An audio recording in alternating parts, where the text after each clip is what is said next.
Família, você vai ficar chateado, puto da vida, se nesse momento eu não te der bom dia? Porque no momento que estou gravando esse vídeo, é 1h46 da manhã. Esse vídeo aqui vai sair às 7. Ou seja, não dormi. Estou na adrenalina da raiva dessa merda inacreditável que a gente viu, né? Vasco 2, Ceará também 2. E pra piorar, pra tu ver como é que a situação tá difícil. Tava aqui pra gravar o vídeo, fui ali pegar uma água gelada pra beber, tá até aqui. Quando eu pego a garrafa, bate na porta da geladeira, cai no chão, vira um tsunami na cozinha. Então tá aqui eu, quase 2 da manhã, vou gravar o vídeo, daqui a pouco vou ter que secar a cozinha. É inacreditável um negócio desse, mano. Tu vê como é que junta tudo a parada? Eu tenho certeza que se o Vasco ganha ontem, a parada ia bater na geladeira, ia girar, dar uma cambalhota e cair assim, ó, em pé. Não ia vazar água pra lugar nenhum. Certeza absoluta. Certeza, mas tudo foi pra uma coisa, sabe? Difícil. Então não fica chateado comigo, não. Não vou te dar bom dia, não, tá? Não vou te dar bom dia, não. Porque não tem como. Não tem como dar bom dia. Mas é isso. Não vou te dar bom dia assim. Seria muito deselegante. Você não tem nada a ver com isso. Apesar que você me entende perfeitamente, tá? Mas eu sei que você vai trabalhar, você vai estudar, você vai pra academia, você vai ter que brincar com seu filho, com sua filha. Então, bom dia, tá? Dia abençoado pra todos nós. Nesse vídeo, família, a gente vai trocar uma ideia, né? Separei aqui 2 respostas do Diniz. Uma em relação aos erros, né, que o Vasco cometeu ontem, e a outra em relação a Pablo Verratti, que foi, né, perguntado na coletiva mais uma vez. Ele até fala, né, que ele está respondendo isso algumas vezes, e aí eu quero trazer aqui pontos, né, mais alguns argumentos nesse sentido. Não, você não vai ouvir isso de mim. A derrota, o empate, a merda que aconteceu, passa pelo Verratti? Não, de forma nenhuma. Não tem como eu falar isso aqui. Eu não sou ignorante, eu não sou louco, eu não sou 22, eu não sou louco de pedra. Claro que não passa pelo Verratti. Claro, nunca vou falar isso aqui. Mas eu tenho alguns argumentos, tá? Em relação a esse jogador, nosso artilheiro, que eu tenho muita admiração, respeito. Eu agradeço muito tudo, né, o que o Verratti fez pelo Vasco. Mas tá na hora, gente. Tá na hora de testar algo novo ali. Eu vou te trazer aqui um bom argumento nesse sentido. Além de trazer aqui também uma resenha do Lédio Carmona. Tava lá por lá também o Rizek. Alguns pontos que a gente vai destacar aqui nesse vídeo. Mas antes, fica difícil não parar para pensar nisso aqui, né? Os próximos jogos do Vasco. Flamengo, Bahia, Cruzeiro e Palmeiras. Aí sabe o que eu fiz aqui? Fui olhar os próximos jogos dos times que estão ali na parte de baixo. Olha só, Juventude, Mirassol, Inter, Atlético e Fortaleza. De longe, nossa pior. Vitória, porque o Vitória não tem jogo a fazer, tá? O Vitória tá com 23, 22 jogos, não lembro. Acho que 23, né? Fluminense, Grêmio e Ceará. De longe, o Vasco é infinitamente pior. Santos, São Paulo, Bragantino, RB Bragantino, Grêmio, Ceará. A nossa infinitamente pior. Galo, Botafogo, Mirassol, Juventude, Fluminense. Preciso nem falar. Grêmio, Inter, Botafogo, Vitória e Santos. Nem comparação, apesar de ser aqui complicada. Inter, Grêmio, Juventude, Corinthians e Botafogo. E vale destacar que o Inter, né, tem 3 jogos em casa, né, nos próximos 4 jogos. É isso. A nossa situação é uma merda. E o Vasco me faz o favor de não conseguir ganhar do Ceará. Ainda mais da maneira que foi. É brincadeira, pô. Foi o título que eu botei lá no nosso vídeo de pós-jogo. Subi o vídeo, fui chamar o Matheus Carvalho disso, daquilo, o YouTube vem, puf, toma. Tive que subir de novo o vídeo. Toma. É difícil. Como é que pode, cara, um negócio desse? Mas é isso, família. Vamos reagir aqui ao Diniz, a galera lá do Fechamento Sport TV, e a gente vem trocando uma ideia sobre o trabalho do Diniz, as escolhas e também, né, o Pablo Verratti, nosso artilheiro. Olha só. Boa noite, Sérgio Quinte, canal Atenção Vascaínos. Você já foi perguntado inúmeras vezes sobre o Pablo Verratti. Você sempre enfatiza os pontos positivos de ter o Verratti em campo, a liderança, ajudar na bola aérea, o faro de gol, mesmo ele não tendo o recorte recente dos mais goleadores, né, na trajetória dele no Vasco. Eu não vou perguntar se o que ele oferece de positivo sobressai o que o Vasco perde com a presença dele, porque senão você não escalaria, é óbvio.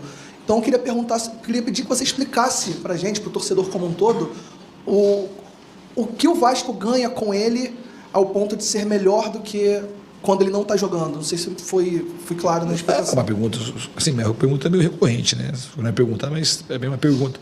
O Verratti hoje, eu não via motivo para tirar o Verratti do jogo. A gente precisava de gente para fazer gol. No fundo, se eu tivesse mais um... Eu coloquei o David, que é o cara que a gente tinha no banco, e mais se aproximava de jogar um pouco dentro da área. O jogo hoje ia terminar, independente do cara, se ele tivesse com um jogador a mais ou não, é um jogo que ia terminar em muito cruzamento. Ele é um cara especialista, ele eu concordo, assim, não está fazendo o gol na especialidade dele, somente de cabeça, não está fazendo, mas ele é um jogador, mesmo quando ele não faz gol, ele está lá e a bola sobra para o outro. Ele é um cara que contribui muito na parte tática, contribui na bola aérea, e é um jogador que eu acredito. Não quer dizer que ele não vai sair. Hoje, especificamente, não era um jogo que eu achava que ele tinha que sair. Não achava de maneira nenhuma, eu achava que era um jogador, se tivesse um jogador, mais um jogador alto, ia fazer talvez 2 centroavantes, porque assim, o jogo ia acabar tendo muito cruzamento como teve. A gente acabou fazendo o gol de cruzamento, tivemos outras chances de cruzamento também. O Ceará é um time, quando a gente vai andando com a bola, foi ganhando o campo, é um time que se tranca muito e acaba as jogadas saindo mais pelo lado. Desculpa, só para complementar uma coisa. Você poderia explicar de forma mais clara o que o Verratti oferece de positivo em relação ao que o Vasco não tem, que o Verratti oferece de positivo em relação ao que o Vasco ganha quando ele não está jogando, a mobilidade de outro atacante, o que o Verratti oferece de positivo em campo é melhor do que fica até nervoso de fazer pergunta. Eu te respondi. Eu falei que hoje era um jogo que precisava de presença de área. Hoje ele precisava de um 9 móvel. Sim, na reta final, sim. Podia até ter um 9. Se fosse um 9 móvel que chega na área, que tem muita presença, tudo bem. Mas hoje a gente nem tinha no banco esse jogador. Não tem nada a ver o jogo de história, a gente fica pensando no jogo do Santos. O jogo não tem nada a ver com a característica do jogo de hoje. O jogo tinha espaço, o Santos jogava com a linha mais alta, então tinha espaço entre linhas. O jogo de hoje é o jogo que a gente ia empurrando o Ceará para trás e precisava de gente na área. Como é que eu ia tirar um jogador que tem mais presença de área do time hoje? Não tem nem sentido. Se fosse um jogo com outra característica, tudo bem, aceitaria, mas eu acho que hoje, talvez dos jogos que você jogou aqui, o que menos deveria sair. Perfeito. Boa noite, Diniz, Sérgio do podcast. Concordo, tá? Concordo com ele. Só para não perder aqui o raciocínio, concordo plenamente com ele. Até falei isso, que contra o Ceará é jogo pro Verratti, não falei? Até comentei, contra o Flamengo não é. Na minha opinião, contra o Flamengo não é, mas contra o Ceará é, que é o Vasco que vai ter posse de bola. Mas estava funcionando? O Vasco está conseguindo levar essa bola pro Verratti? Está conseguindo? Não está. Esse é o ponto, não está. O Vasco não está conseguindo potencializar o seu centroavante. Não está. Por isso que ali, 10 minutos, 15 minutos do jogo, mexe. Aí não mexeu ali. E da maneira que ficou o jogo, aí não. Aí saí com ele. Aí eu concordo. Vasco Maltino, em outros jogos que o Vasco não venceu, perdeu, empatou, você chegou a falar dos gols evitáveis. E hoje foram mais 2 gols evitáveis. O que você conversou, se é que já conversou alguma coisa com eles lá dentro, o que você pretende falar com eles para a gente resolver esse problema? Que desde maio, contra o Fortaleza pelo Campeonato Brasileiro, o Vasco não ganha em São Januário. Então, assim, a gente não pode... O Paulo Henrique é um dos jogadores, desde que eu cheguei aqui, que mais entrega coisas positivas no time. Hoje, infelizmente, teve um lance pontual, mas é um dos melhores, tanto é que é um jogador pré-selecionado. Estava na lista dos 50, 60 jogadores que podiam ser convocados para a seleção brasileira. São coisas que você não tem controle.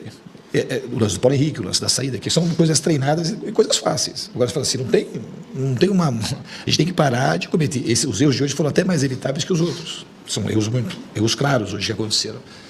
A gente tem que parar de errar, e a gente errou, e os caras tiveram uma assertividade. A gente errou mais umas 2 vezes ainda, pelo menos, contra o Ceará. O Ceará teve talvez umas 4 chances de gol, 5, e pelo menos 4 a gente que entregou hoje. Coisa que não aconteceu contra o Botafogo, nenhum dos 2 jogos. Mas hoje a gente ofereceu chances que a gente não está oferecendo nos outros jogos. Nem contra o Corinthians a gente errou o que a gente errou hoje. Porque é uma marca que o time... Acertamos muito a saída, mas assim, a gente errou.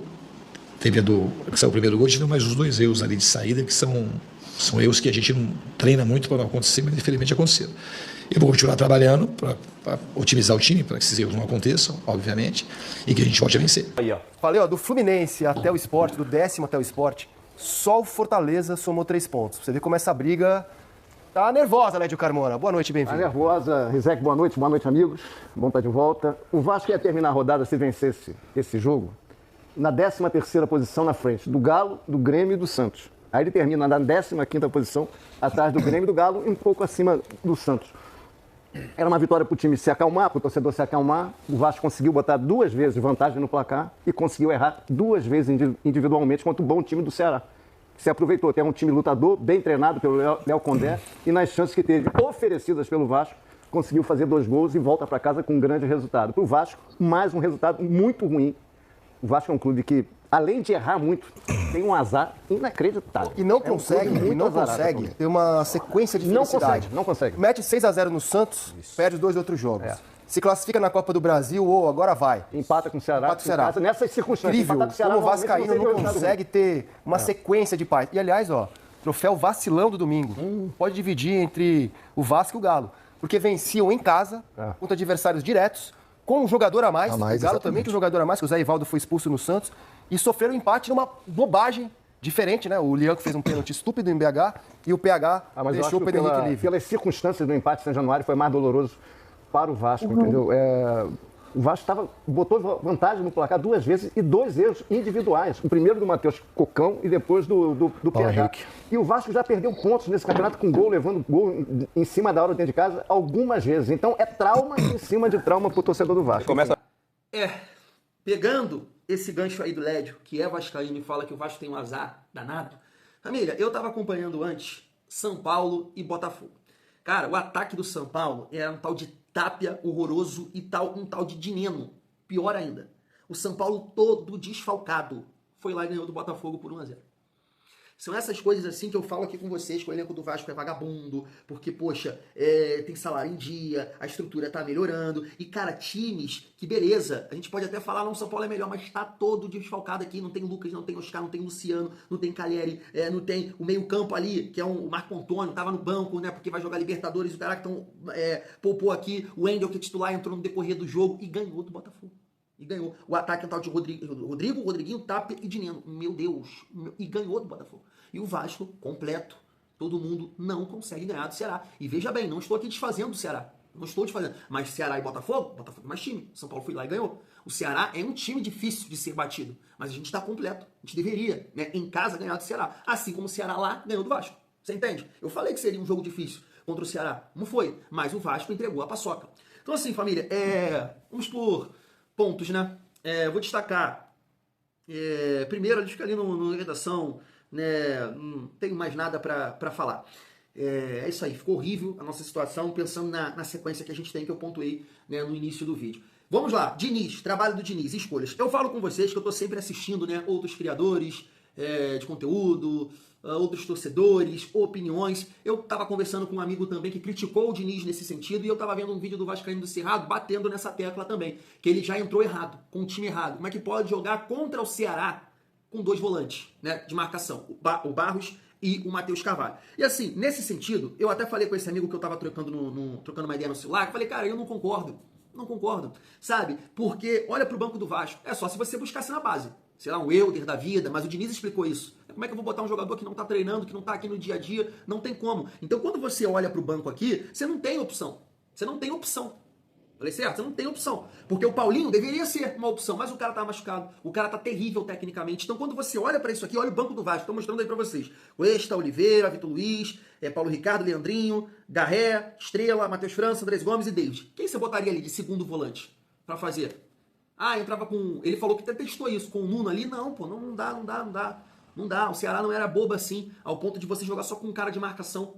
O jogo não se desenhou desse jeito, né? O Vasco entregou a paçoca, colocou o Ceará no jogo, porque o jogo estava controlado. Não é que o Vasco estava marretando, estava controlado, estava com posse de bola, a gente ia ganhar, faz o gol de falta, mas, pô, sei lá, 1 minuto depois toma um gol de forma bizonha. Então, nesse sentido aqui do Matheus Carvalho, eu não vou falar nada.